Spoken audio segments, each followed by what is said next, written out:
Sometimes I find myself falling down whole rabbit holes online of things, stories and stuff. And there's a case, there's a trial. It just ended. And I think it may qualify for trial of the century. I know that's premature to say, but I don't know. I think it's pretty incredible. The trial of Young Thug just ended. Now, if you don't know who Young Thug is, he's a rapper. It's not a dog whistle this time, all right?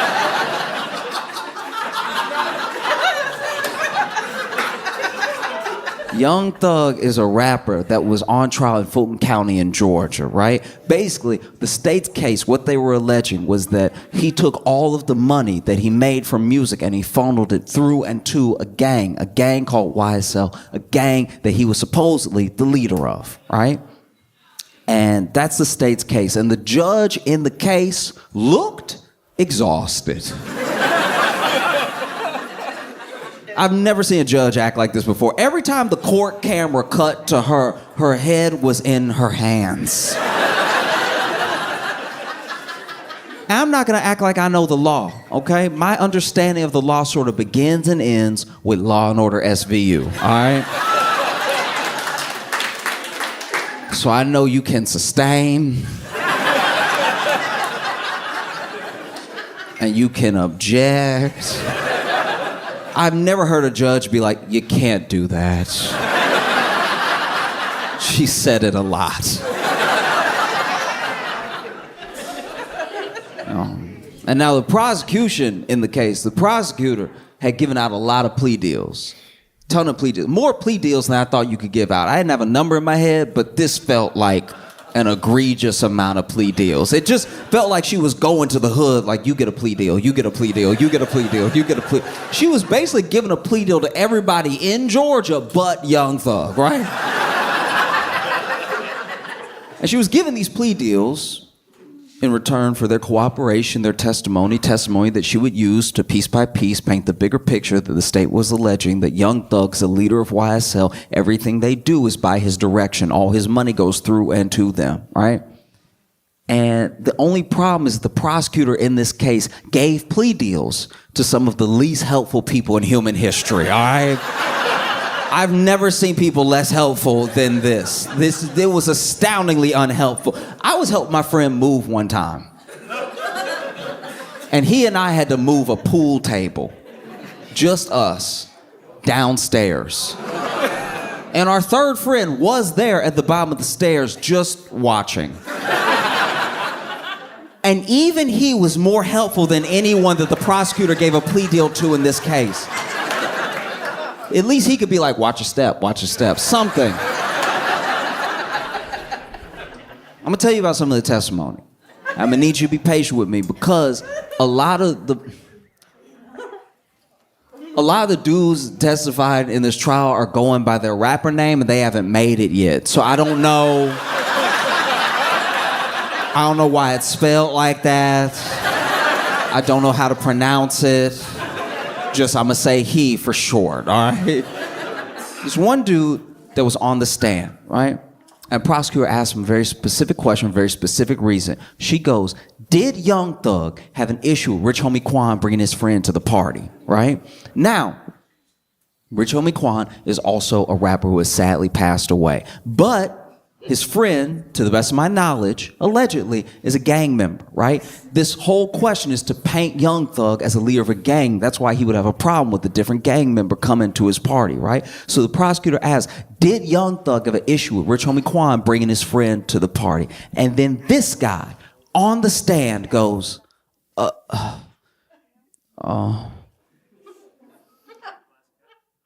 Thug, did you have an issue with Rich Homie Quan?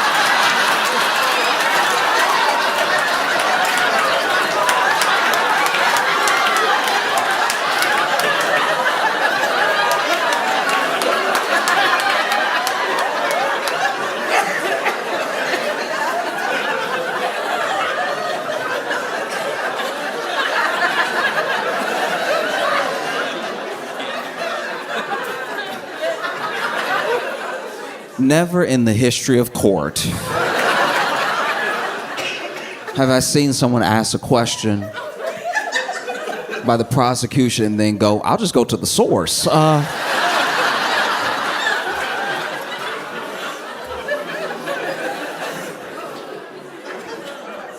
And so then the prosecutor goes, no, I'm asking you. Did Young Thug have an issue with Rich Homie Quan bringing his friend to the party, all right? And then this guy goes, I'm not Young Thug, so I don't know.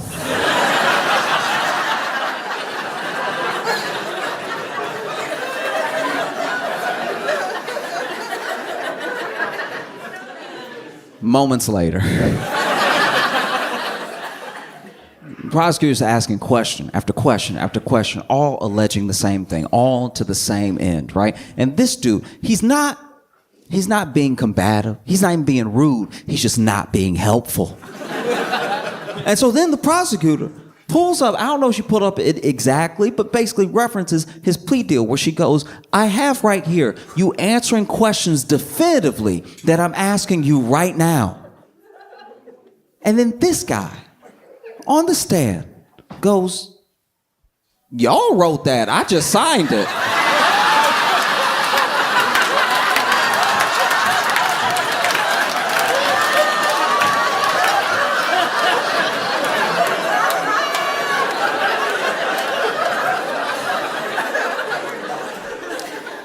Never in the history of court,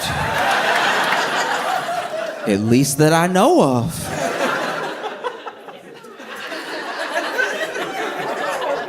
and it's like, you know, the internet especially was of two minds, because it was like people could not decide if these were like some of the dumbest people who had ever lived or legal masterminds. Because basically what this dude is saying in open court, right, is, look, you were about to give me how many years. I didn't want to do how many years, and you told me if I signed the paper, I wouldn't do how many years, right? So I signed the paper, but I'm not about to perjure myself.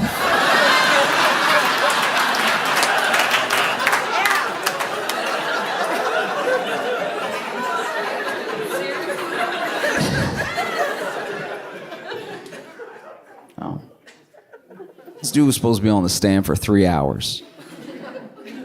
3 days later.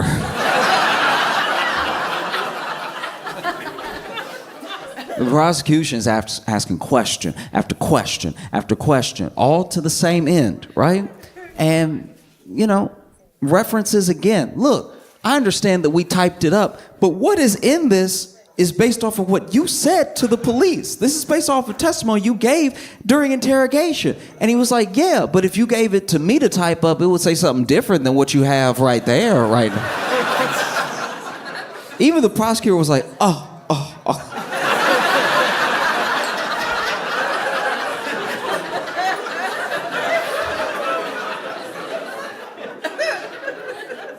Question after question after question after question. And finally, this dude, he doesn't snap exactly. He doesn't lose it, right? I think he just gets exhausted. And finally he says, look, I'll tell you what I told the police. I'll say anything. Like,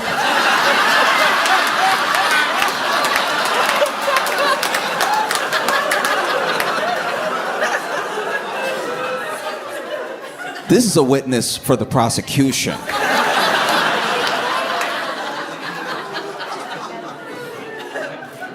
It's absolutely insane. The whole case is insane because you even look at the fact that the case had 3 different judges.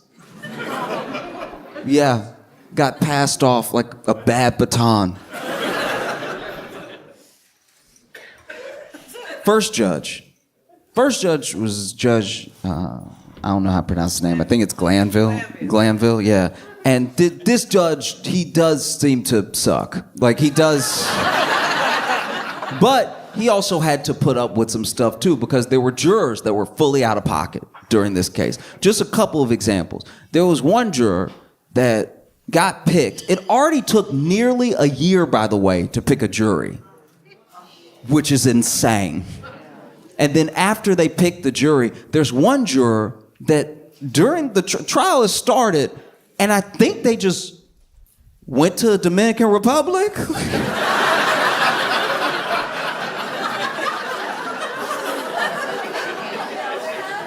Deputies got sent to their house, were knocking on the door, everything, and then they got back, and they had to appear in court, and the judge was like, you have jury, you have to be here to be on the jury. And they were like, every day?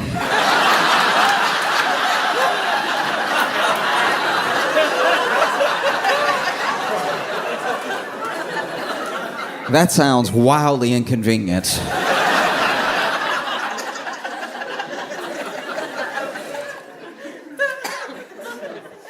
Then the judge was ready to, hold this jury in contempt and was basically giving them an out, because this judge in particular loved contempt. He had a lot of contempt. The entire trial full of contempt. And gave the juror a way out. He was like, look, I could send you to jail, I could fine you, but what I'm gonna have you do instead is write me a 30-page paper on the importance of being a juror. This dude sentenced her to APA style.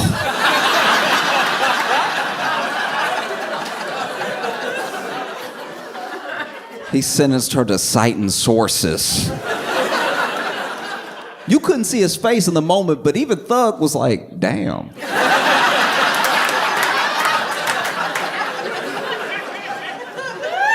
That's cruel and unusual. I've never heard of that before. There was another juror that admittedly, I don't even know what happened with this person, but I know that they got in trouble for for live streaming the case. Which is extra crazy because it was being live streamed.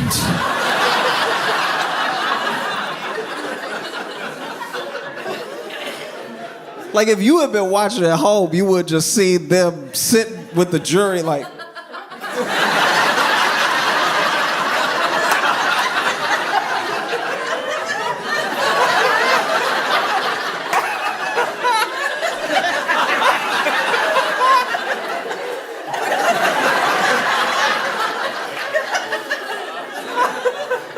You risk jail time for an extra angle. We are...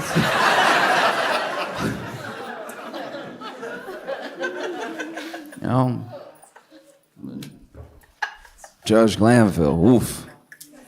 There was a lot of plea deals being given out the entire case, like I said before.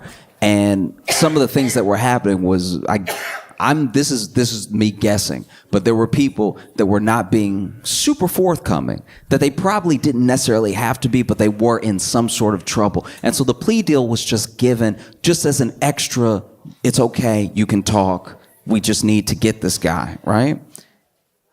And even with that, there were still people that didn't quite want to testify. And then there were people that were being so difficult, state's witnesses who were being so difficult that the state just could not get anywhere, And there was one person,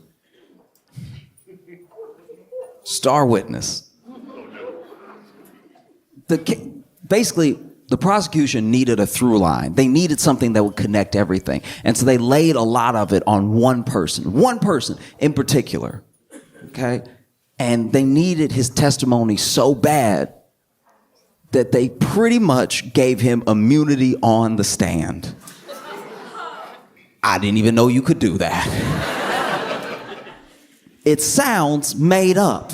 It sounds fake. I feel like he thought it was fake too, because he was like, immunity on, so if I say something on the stand, answering one of your questions, and it implicates Thug, but it also implicates me, I'm okay? Yeah, you're okay, you have immunity. Immunity on the stand, you're gonna be good. You sure? Yeah, you're gonna be good. Okay, I'm not even joking. He goes, okay.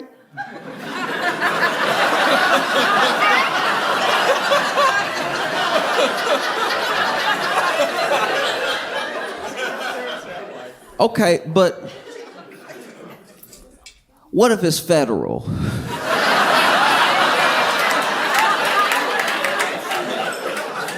And I love that. I love a good haggle. I love like, okay, I hear immunity, but can I get a federal? Can I get some federal?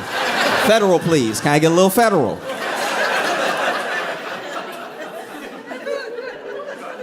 Oh, it's beautiful. This dude gets all the stab, and you can tell he doesn't trust it. You can tell he's like, nah, they're up to something. Doesn't want to answer any questions, but we told you have immunity. All right. Basically compelling this man to testify, dangling immunity in his face. Sits on the stand. First question from a prosecutor. How old are you? And he goes,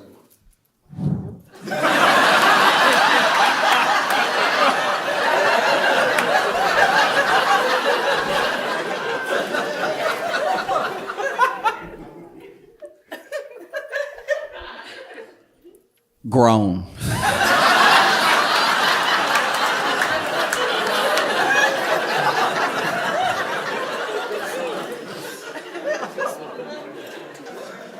And the prosecutor's like, what do you mean by grown? It's like, I'm an adult. Prosecutor is like, okay, seeing as you're an adult, how many years is that? And then he goes, looks over at the judge.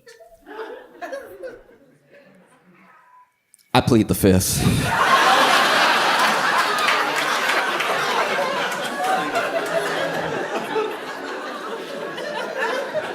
Truly incredible work. Truly phenomenal,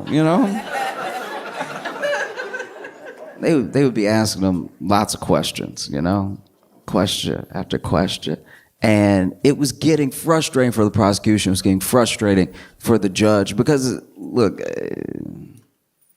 maybe I'm doing my best to be as fair as possible, but when you watch a case like this, it does just seem like if you're a defendant, you're up against two parties.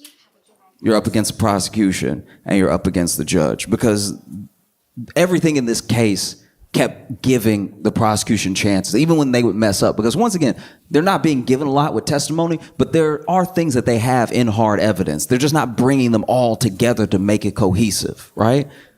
And then this star witness's testimony is not helping. So then, can't stress this enough, you cannot do this.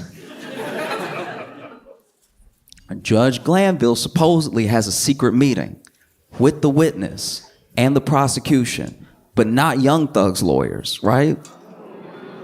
It's something in Latin that I don't know how to pronounce, but you're not supposed to do it. And basically, in this meeting, this witness is then threatened with the dangled immunity and everything. Oh, we'll charge you for this. We'll hold you in contempt for 2 years. We'll put you in jail. All this stuff, unless you start testifying, unless you start answering questions to the best of your ability. I don't want to hear any more of this pleading of the fifth, all that stuff, right? And so then they go back to court, and he's answering questions so well that the defense gets suspicious. Defense is like, what happened between now and lunch? All of a sudden, he remembers everything. He remembered what color everybody was wearing. And then it comes to the defense lawyer's attention that there was this secret meeting. And so he addresses it in court, in front of the judge, to the judge. He goes, Your Honor, I've heard some distressing news that there was a secret meeting with you, the prosecution, and the witness. My client and I were not privy to. I don't know what was discussed. This person's acting different now. Like, what is this? And the judge, instead of denying it, instead of being like, that's a horrible accusation, that's not true at all, the judge goes, who told you that?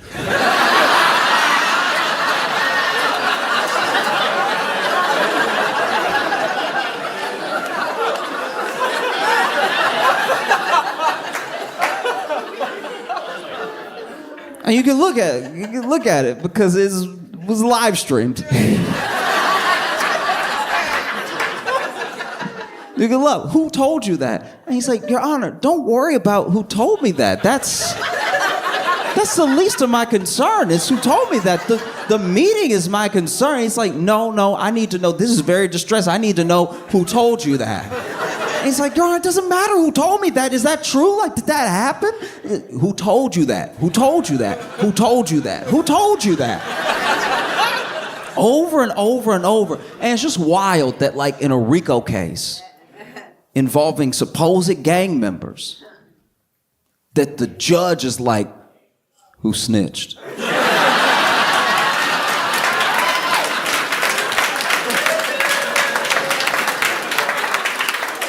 Nah, for real, who snitched? Huh? Like, hey, I need you to come up out them names. Who snitched?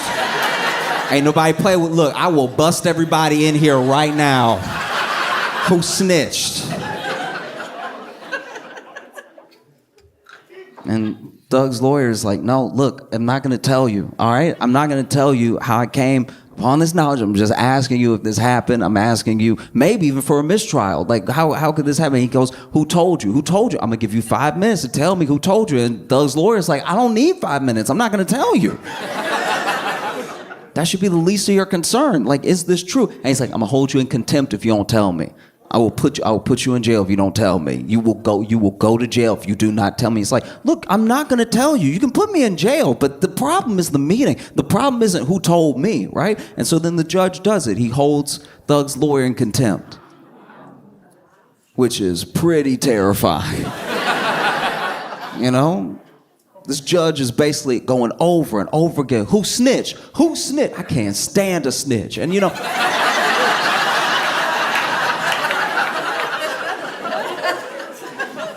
And you couldn't see Thug's face in the moment, but he had to have been like, I know, right?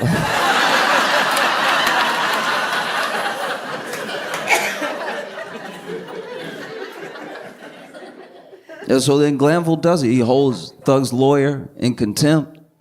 And, you know, the Bar Association hears about it. And they show up to back Thug's lawyer up because that's terrifying.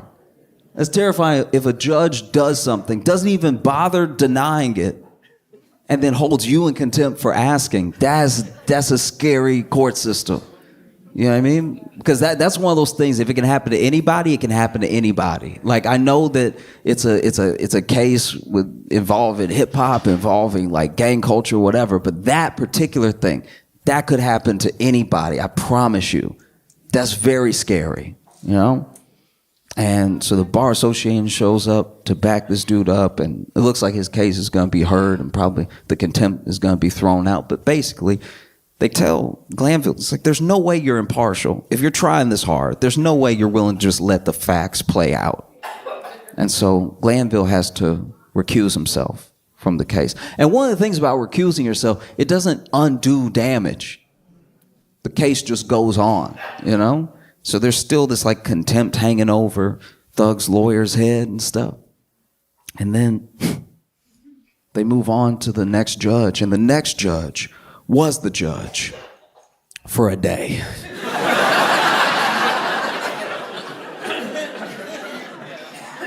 I'm not a judge, and I don't know how judges get cases and stuff. Apparently this case was just given to her randomly and everything, and then she got the case and she was immediately like, hey, y'all, I can't.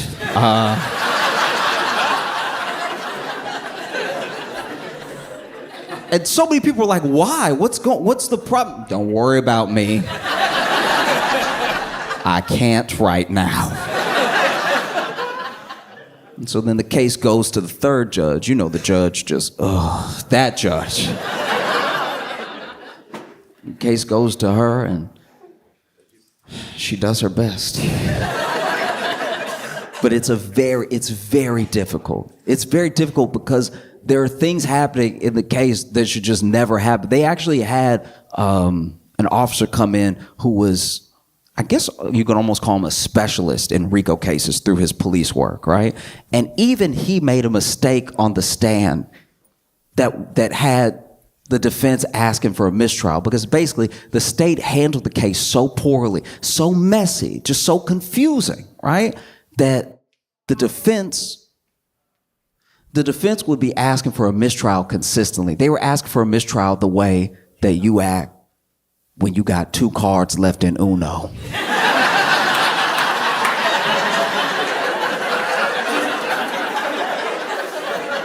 Anybody do anything, you're like, oh.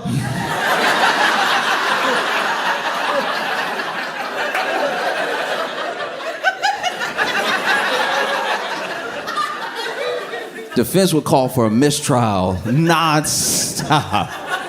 That's a mistrial right there, Your Honor. He just sneezed, that's a mistrial.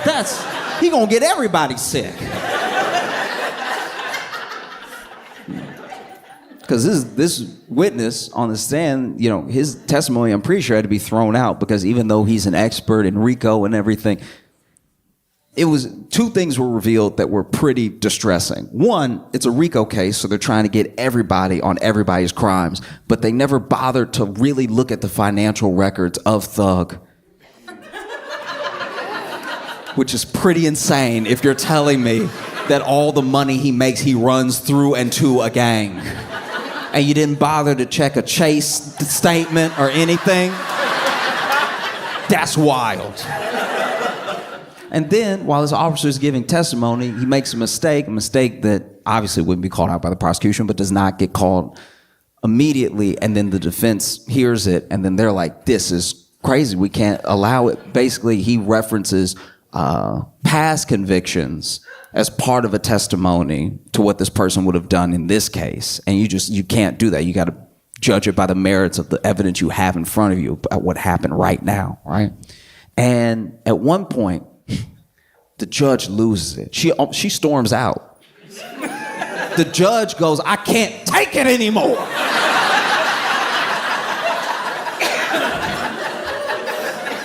She hadn't even been the judge the whole time, but she was like, this is insanity.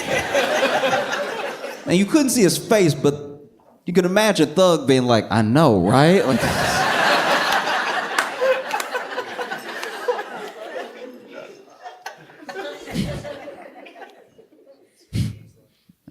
and so she almost grants a mistrial. There's a mistrial with prejudice and mistrial without prejudice. Mistrial with prejudice is basically don't even bring it up again. Mistrial without prejudice is like, okay, you didn't make the best case, or something happened, or a bunch of jurors went to the Dominican Republic, so like, we can try it again later. And so, the judge at one point has had it with the prosecution and is giving like a full-on, you just so rarely hear people talk to like this on a live stream that aren't on a Zoom call at home. Like this, she was just like, she was looking at the prosecution and she was at her wit's end, and she was like, I don't know what to say to you. Like, I don't know, with the years of experience that you have, I don't know if you were willfully trying this case as badly as possible, or if you were just so unorganized that you can't seem to string a coherent thought together on how 2 things are related. And we've heard testimony. There are people that don't show up. We're leaving at 4:25. Like, what is happening? And the whole time, prosecution is like, oh. You ever just take your talking to because you're like, yeah, it's pretty bad. Yeah, and like the prosecutor had the same nod that dudes have on the street when they getting yelled at on Valentine's Day. It's just like, just go ahead and nod. Accept that you've messed up. It was so bad. And it'd be thing after thing after thing, whether it was jurors, whether it was judges, whether it was just wild testimony. There were people so uncooperative, right? Like, there was one point where they showed this guy a picture, right? And it's a picture of him and Thug and 2 other people. Apparently with the person, I don't know, I didn't see the picture, but apparently with the person who was murdered, right?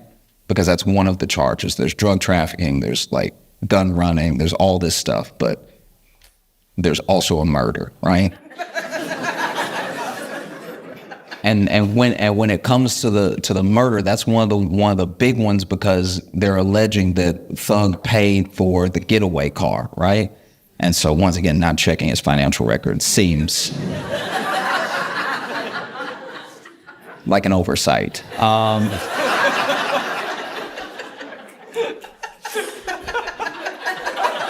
I'm not a lawyer. I'm just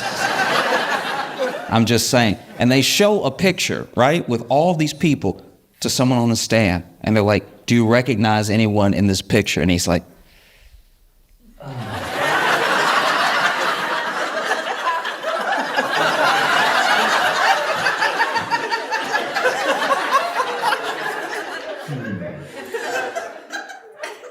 I see me.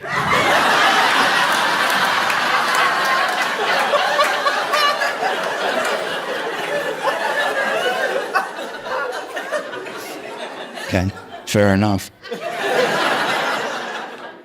Even when it came to start with this, there was one time where they just simply asked this dude, when did you meet Young Thug? And he was like, before I went to jail.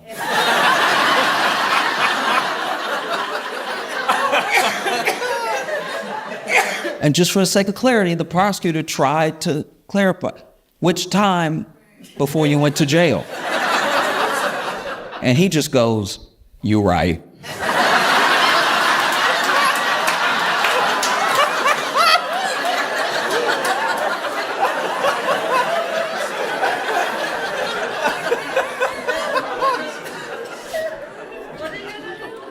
And I don't know how you handle this sort of thing, because this ended up being the longest trial in Georgia's history. Also, one of the most expensive, if not the most expensive, because I guess plea deals cost a lot of money. And it gets so bad that every day, defense is like, hey, mistrial's still an option. You want to hit it with no mistrial? We can mistrial. But then, the prosecution would do something that would kind of warrant a little bit of a mistrial. Like, there was even one point where they had someone on the stand read a caption from an Instagram post. And this caption had been poured over because basically through the hashtags, what a lot was being alleged, because, whenever there's letters, whenever there's numbers, it could have no meaning, or it could have double meaning, or it could mean exactly what the prosecution wants it to mean. It could mean what the defense wants it to mean. And so they were arguing about this one picture over and over again before they would let the person just read it out loud to the jury, right? Because then I don't know if it's a gang, and I don't know if that was what the prosecution was alleging, but there was one point where the prosecutor was asking someone on the stand about a series of numbers, right? And a lot of people will sort of rep their area code. That's just a common thing throughout America, right? Exactly.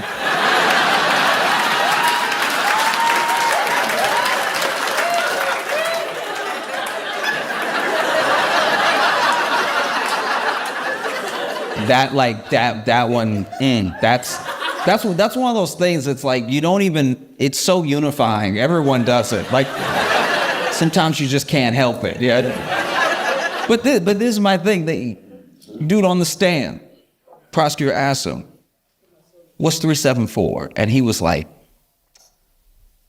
numbers.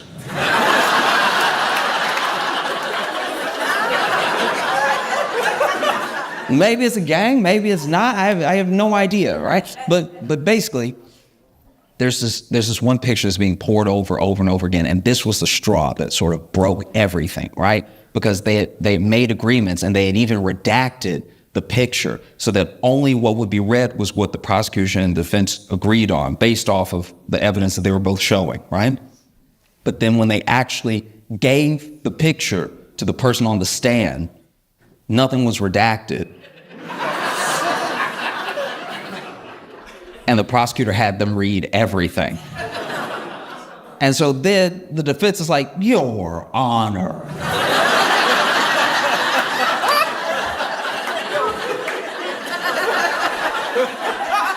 I've never heard a lawyer have to like go your honor, kind of like, Mom, like.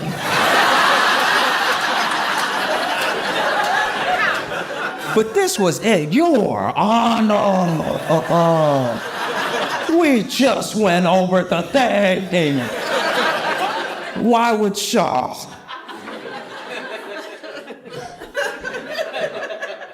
And sure enough, Judge agreed. Judge was like, look, I gotta do something else with my life too. Like, it's just, it can't just be this. And the judge said an interesting thing, and like I said, I know a little bit about the law, most of it, what not to do from this case. But the judge says something where she's like, I'm basically trying to salvage something here because I don't want an entire jury's 11 months to be wasted. I don't want, which to me is a little weird. Their time's already been wasted. Like, this is about seeing if someone did or didn't do something, you know? And so that statement was said, but then, judge turns to the defense and goes, I'm not gonna grant you a mistrial with prejudice, but would you like a mistrial without prejudice? And defense was like, yup.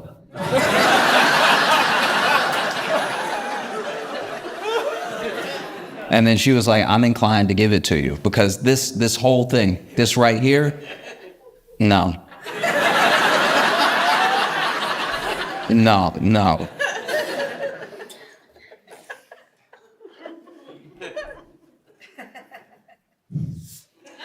And so then, they get to plea dealing a bunch of people day after day after day. And then they actually go to Thug and they're like, look, you're facing like 25, 40 years for all the things that we are alleging, right? But we'll give you probation, right? We'll give you probation if you just admit that you are the leader of YSL, a gang where you take all the money and you funnel it through into the gang and everything they do is at your direction. Like if you'll just say that, probation, you'll be good to go, right? And then Thug says, no, I'm not just gonna accept. You came to me to make your case for you. You know what I mean? No. And that's a very, I don't know, to me, that's a very, brave thing. I don't even fully understand all of the conditions around the sentence that he actually got, but that was what he was initially presented with. And he said no. And then the state said, okay, we're gonna make sure that you do 25 years. And that doesn't sit right with me. And it obviously didn't sit right with his defense attorney. His defense attorney brought it up when the judge was about to make a decision. Basically, he says, Your Honor, the state came to us and they said he could do probation if he signs this piece of paper, or he could do 25 years if he doesn't. And I'm just kind of curious why the state would allow someone that they're so sure is a racketeering, drug peddling murderer to go free with probation if they're sure, right? And that he'll do 25 years if he doesn't say what they're so sure of. And the judge was like, good point.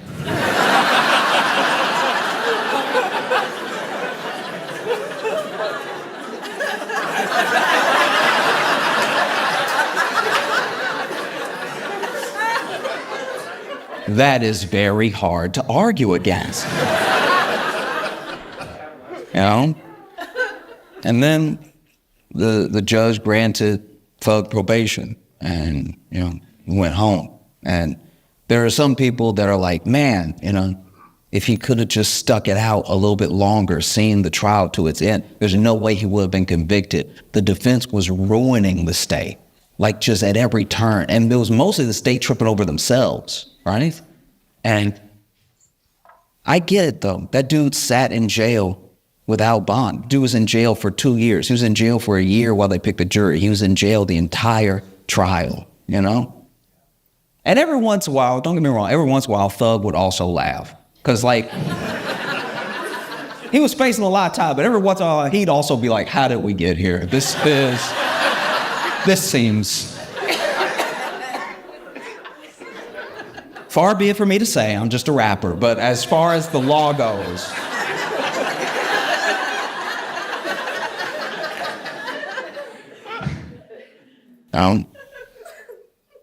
But what? I don't know. I don't know. I get it. I get somebody tells you, hey, you just do 3 more months, you'll go free forever. Maybe. That's scary, you know? And it's also scary that, like, that the state needed it this bad. That a lot of cases come down to reputation over justice. You couldn't just take the L, right? It's like, no, you will die in prison for me to not look bad.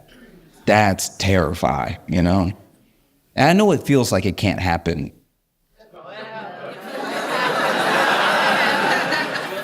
Yeah, I mean, like, I don't rap, but I could see myself in a bad situation. You know, because it kind of begs the question, you know, did this person get away with a bunch of stuff, or did the state just jam someone up for 2 years? You know, thanks.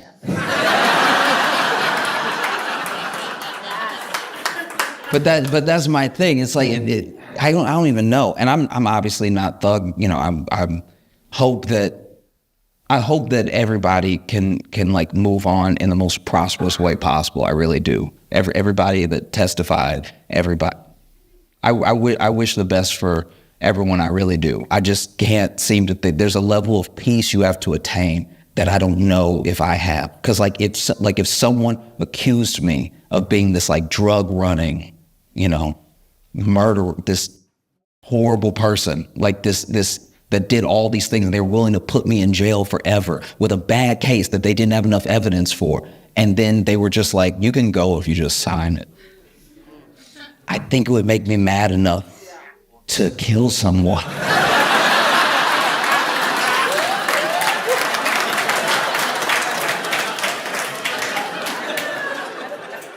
But that's just me. It still sort of blows my mind. I can't believe it, if I'm being honest. I can't believe that they agreed to do it. Like, both of them agreed to. Like, Trump and Biden are going to debate.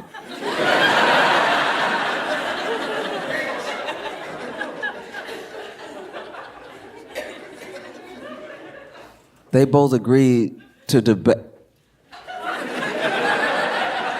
This was crazy about them debating. We know how we feel. Like, it's weird that both of them were like, you know what'll do it?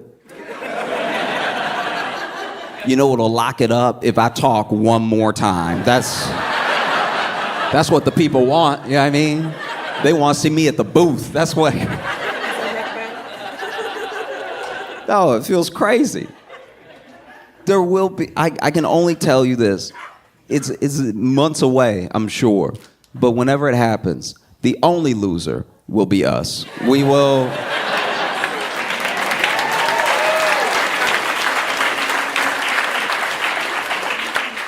Both those dudes are going to talk and interrupt. It's going to be a hell show. And then everyone's going to walk away like their dude won.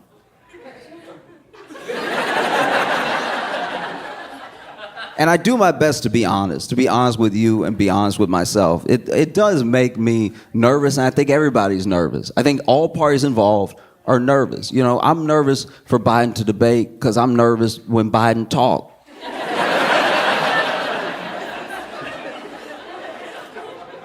Don't be like that, you know.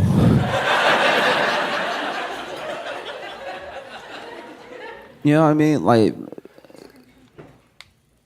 I think this is the best way I can relate it. Because Biden starts sentences ambitious. The way I relate to how Biden talks is, when I first moved to Chicago, right? I didn't have much.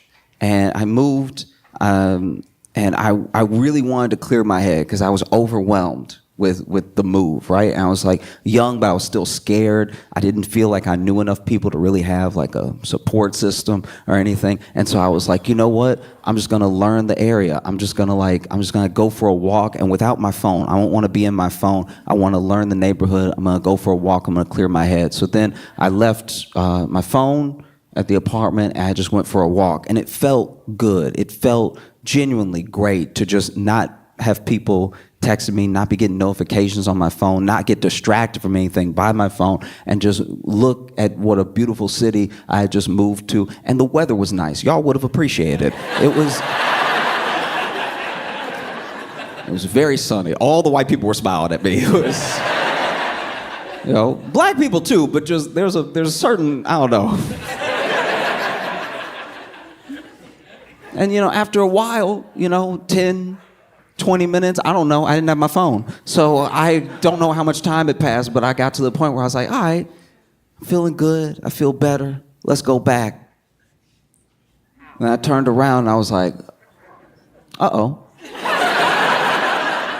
Because I had just moved to a new city, and I knew my address, but I didn't know much else. I don't know how many lefts I took. Like, I was just sort of following the sunlight.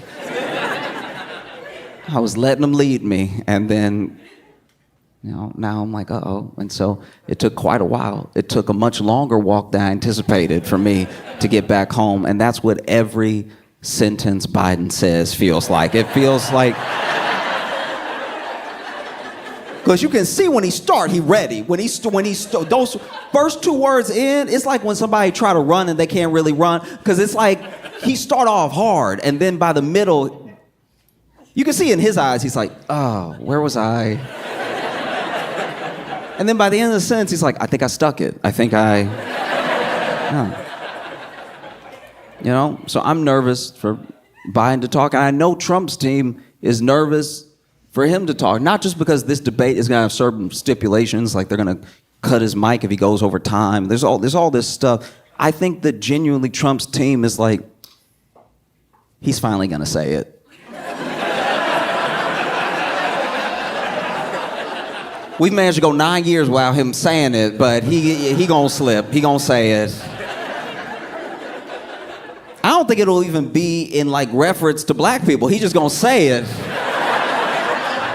But he gonna be talking about fruit or something, like even racist people will be like, huh. That's not how I use it. He's so creative. I will say, you know, people go on and on about Trump being racist. That man is way more weird than he is racist. Trump's racism is like here. His weirdness is top notch. Because, like, I got to watch a lot of the news. For work, I have to watch a ton of news. I have to watch not everything because it's not humanly possible, but I have to watch things over again. I have to go back. I've watched so many of his rallies, right? I've watched a ton of rallies. And he has a thing at his rallies where it feels like a wrestling match. I can understand why people enjoy going. I do. I get it. Because it's politics for sport. Like, you know when to boo, you know when to cheer. It's theater, right? And he is good at it. We'd be delusional to pretend that he's not good at it, right? But every once in a while, even he won't know what should be next. Like, I was watching this rally where I think he was going on like immigration, then he was going on like finances and Wall Street and stuff, and then out of nowhere he just started talking about the water pressure in America. And you could tell people who had just been cheering were like, yeah, oh yeah, I guess. Nah, I mean, he's not wrong. I have felt that too. Like, I felt like this man was railing about immigration, and out of nowhere he's like, there's no like the shower don't hit. The toilets don't flush where you want them to flush. It take 3 flushes. This man literally was like, it take 3 flushes. What are we doing, people? The washing machine doesn't get the stains out. Like, It really was like this political thing that quickly turned into like how his day was going. And honestly, it's the most relatable he's ever been to me. Because I was like, nah, he not wrong. Sometimes when you at a hotel, it does drip on you. And you're like, nah, I need power. I need that masseuse setting in the shower. Yeah. This is, okay, look. This has bothered me for a long time, and I know nobody cares because it's like barely topical anymore, but there's a case against Trump, one of many, right? There's a case against Trump with the classified documents. Now, a lot of people say that's going to get thrown out. A lot of these are probably going to get thrown out, right? But the classified documents case, I don't have proof. I like to think I'm not like a conspiracy theorist or anything, but for real, I don't have proof. So what I'm telling you is me just talking to y'all because we're friends, okay?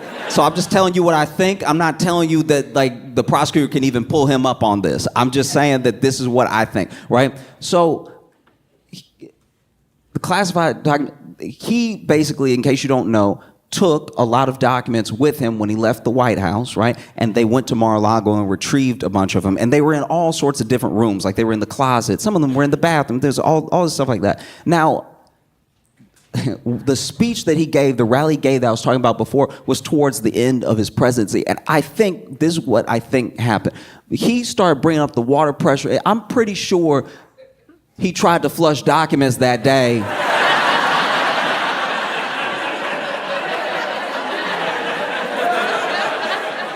Before the rally, like they were like, Mr. President, we have to go. Like we have to go. We're going to be late. And he's like,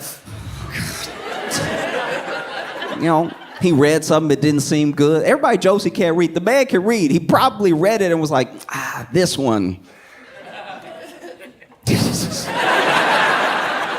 And then he flush it, and because it's printer paper, it doesn't go down like toilet tissue. So then after the third flush, it's not going down. He's like, this country is doomed. All right, this should have been gone down. And so then when they went to Mar-a-Lago and there were all the documents stocked up to the ceiling in the bathroom, people were like, why were there documents in the bathroom? I think that those were unflushed documents. I think that... I don't have any proof of what I'm saying. Take it all with a grain of salt.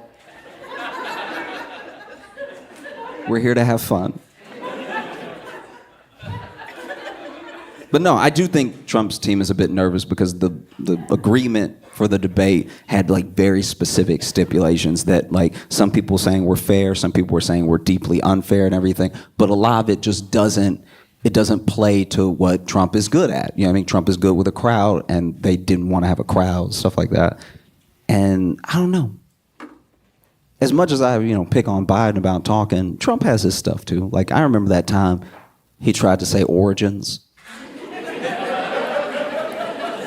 In case you haven't seen the clip, it's phenomenal. Basically, it's rough, because I'm not even kidding, I'm being real with y'all for a second. I did feel bad for him in that moment, because you can tell he know the word. You can tell he's trying to say he's trying to say origins, and he keeps saying oranges. But he doesn't mean to. It's like when you keep texting the same autocorrected word and you don't mean to, you know what I mean? Like your friend texts you something crazy and you try to text back like, fuck, and then you end up texting back duck, and then you text duck again. And then you text duck one more time. And then you get upset, so you just text damn it. Like, that's...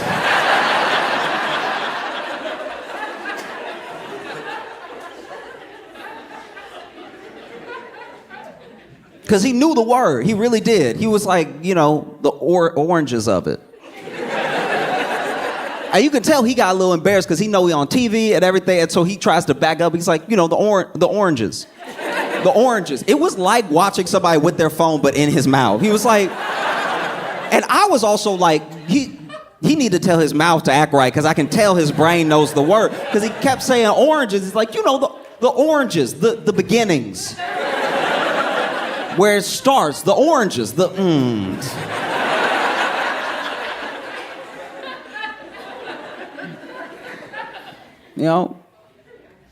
One thing I wish we would have got more of, because it was spectacular to watch, was a real, like, Trump versus DeSantis.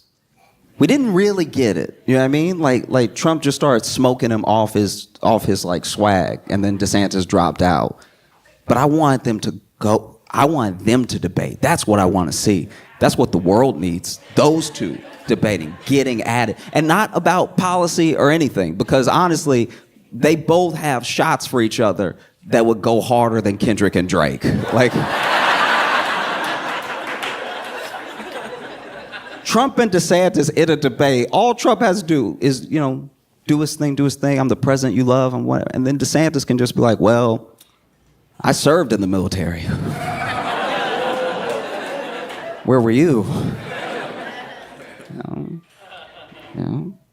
There was one roast that Trump got in on DeSantis that was particularly spectacular. It was fire, right? Because everybody was making fun of DeSantis for wearing heels, because we couldn't tell if he was wearing heels or not, because he always was like, his height is weird.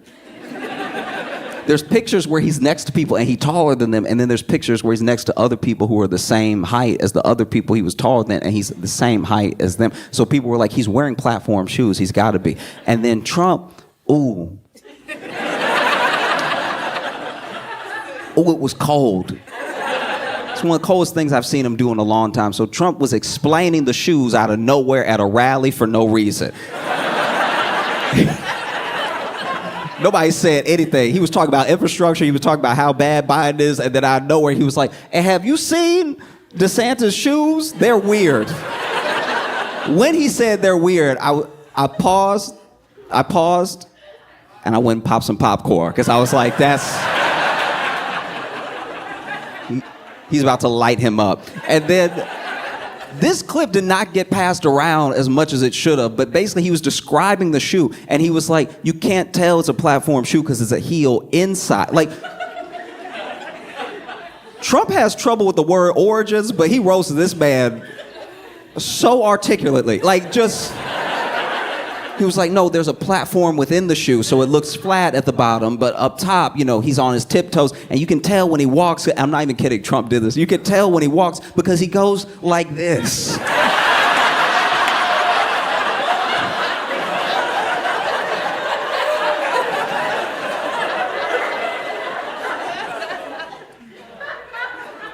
Wow. That's my main thing with the debate, too. Biden versus Trump debating. Again, we didn't get anything out of the last one that they did, you know what I mean? And I just think, okay, I do think it would be funny if, remember, we're here to have fun. It would be funny to be cool. It would be funny to me if during the debate, one of them died. Like, that was, like, that's...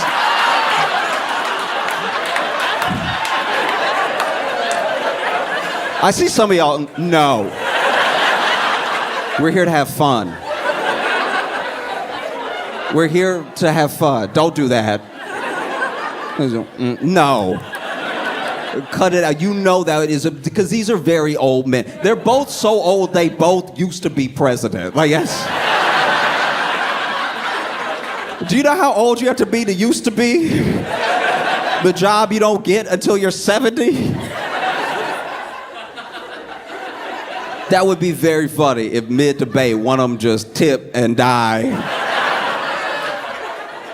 And then the other one's like, I rest my case.